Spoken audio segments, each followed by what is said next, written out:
তারা যে অভিযোগের প্রেক্ষিতে এখানে এসেছেন সেই অভিযোগগুলো তারা আসলে দেখলাম চট্টগ্রাম শিক্ষা বোর্ডে নানা ধরনের অনিয়ম আসলে হয়ে আসছে। চলতি বছরের এসএসসি পরীক্ষায় 34 জনের ফলাফল খাতা বিভিন্ন নথিপত্র তারা যাচাই বাছাই করেছেন। এখন পর্যন্ত দুদকের টিম কিন্তু গণমাধ্যমে প্রচারিত হচ্ছে।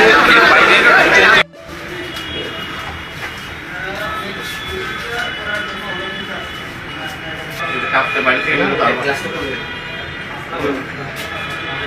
অভিযোগের তদন্ত চালাচ্ছেন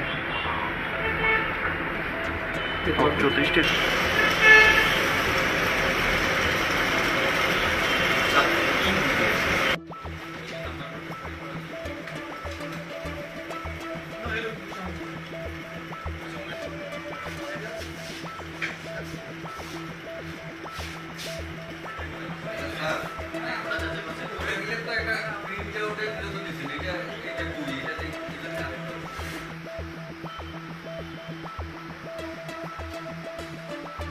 এইটা আমরা হচ্ছে আমরা 34টা স্ক্রিপ্টের নাম্বার বানিয়ে দিয়েছিলেন কারা আমরা জানি না, ওইটা আমরা আবার পূর্ব অবস্থায় ফিরে নিয়ে এসেছি। নেওয়ার পরে আমরা চেয়ারম্যান মহোদয়কে জানিয়েছি। তারপর প্রায় 1 মাস পরে 9 সেপ্টেম্বর একটা তদন্ত কমিটি হয়েছে। এখন তদন্ত কমিটি খুঁজে বের করবে কারা কারের সাথে ছিল আদৌ জড়িত ছিল এই বিষয়টা। এইটা তো পরীক্ষা শাখার যে রিস্কুটির পর নাম্বারটা চেঞ্জ হয়, পরীক্ষা শাখার ইনপুটটা দেয়।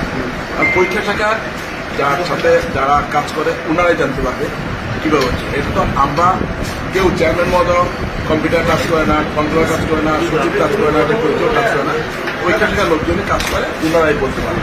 এই 34টা আমাদের দুদক প্রধান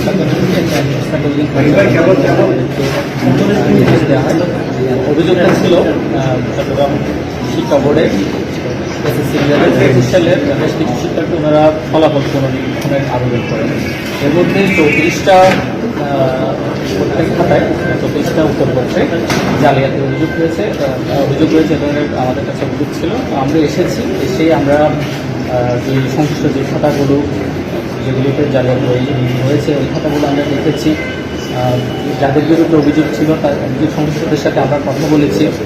বিশেষ করে প্রোগ্রামার এবং সরকারি প্রোগ্রামার যার দপ্তর থেকে মূলত নাম্বারিংটা ট্যাম্পারিং হয়েছে, আমরা ওখানে গিয়েছি, ওনাদের বক্তব্য নিয়েছি, ওখান থেকে কিছু রেকর্ড আমরা জানতে পেরেছি।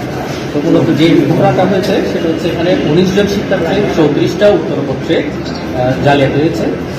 মূল খাতাতে নম্বরটা ঠিকই আছে, যেটা কপশিট আছে ওখানেও ঠিক আছে, কিন্তু এটা ইনপুট দেওয়ার সময় অর্থাৎ যেটা রেস্ট্রিক্টেড একটা রুম আছে এখানে, যেখানে হচ্ছে নাম্বারগুলো প্রোগ্রামের রুম, ওখানে যেখানে ইনপুট দেওয়া হয় কম্পিউটারে ইনপুট দেওয়ার সময় নাম্বারটা হচ্ছে বাড়িয়ে দেখানো হয়েছে। এই ধরনের 19 জন শিক্ষার্থী 34টা উত্তরপত্রে এই ধরনের ঘটনা ঘটছে।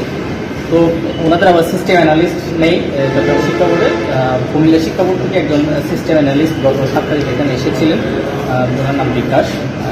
ওই সিস্টেম অ্যানালিস্ট উনি প্রথমে এই অনিয়মটা ওনার চোখে পড়ে, এরপর উনি চেয়ারম্যান মহোদয়, এখানকার চেয়ারম্যান মহোদয়কে সেটা অবহিত করেন। এখানকার যিনি পরীক্ষা নিয়ন্ত্রক আছেন উনিও এই অনিয়মের বিষয়গুলো জানতে পেরে চেয়ারম্যান মহোদয় বরাবর একটা পত্র দেন।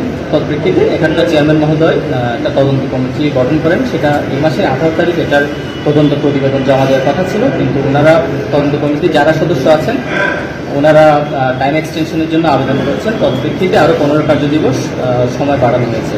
তো এটা আমাদের ডিপার্টমেন্টাল তদন্তটা চলমান আছে। আমরা আমাদের যেটা আজকে অভিযান হলো, আমরা এখানে অনিয়ম পেয়েছি। এই ঘটনায় প্রমাণ পেয়েছেন? হ্যাঁ, এখানে অনিয়মের প্রমাণ পেয়েছি। আমরা প্রত্যেকটা আমাদের কমিশন বরাবর আমাদের যেটা করণীয় আমরা কারা কারা জড়িত ছিল অনিয়মে যদি প্রমাণ পেয়ে থাকেন তাহলে কারা জড়িত? মূলত এখানে অনিয়মটা হচ্ছে প্রোগ্রামার এবং সহকারী প্রোগ্রামার। প্রোগ্রামার হচ্ছেন জামাল আব্দুল মালিক এবং সহকারী প্রোগ্রামার আবুল হাসান মোহাম্মদ রাজু আহমেদ। মূলত ওনাদের রুম থেকে হচ্ছে এই ঘটনাটা নাম্বার টেম্পারিং এর ঘটনাটা ঘটেছে। এখন মনে হচ্ছে যে যারা যে ফলাফলগুলো জালিয়াতি ঘটনা ঘটেছে তাদের সাথে প্রোগ্রামারদের যোগাযোগ অর্থের বিনিময় এখানে আসলে একজন দুজনের পক্ষে এটা করা সম্ভব না। আমার কাছে যেটা মনে হচ্ছে এখানে একটা চক্র জড়িত আছে। আমরা আসলে অনেকদিন ধরে এই ধরনের কথাবার্তা শুনছিলাম, আজকে এসে দেখলাম আর কি যে এখানে